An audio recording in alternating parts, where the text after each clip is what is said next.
Pjesa e tretë e këtij hadithi ka të na bëjë me raportin tonë me njerëzit. Pra ne jemi qenie sociale, ne kemi të bëjmë me njerëzit. Dhe tek njerëzit, vëllezër të dashur, nuk futet në punë as agjërimi, as namazi që po fal, as Kurani, as duaja, as tjetër. Raporti jonë me njerëzit është morali dhe është sjellja. Dhe për ato shohim që pejgamberi sallallahu alaihi wasallam pa diskutim është modeli më i mirë në çdo gjë.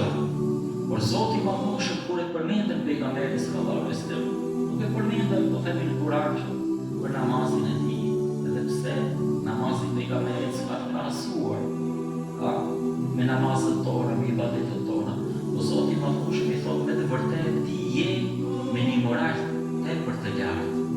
Pra, ajo që kemi në raport me njerëzit është sjellja dhe është morali, është sjellja dhe ajo është të themi kartolina që prezantohemi, Pra, me si shpërcjellet përsëri nga hadithet e pejgamberit sallallahu alaihi wasallam, ajo që mos shumti do të peshone, rënd të peshore në ditën e gjykimit është morali dhe është sjellja jonë.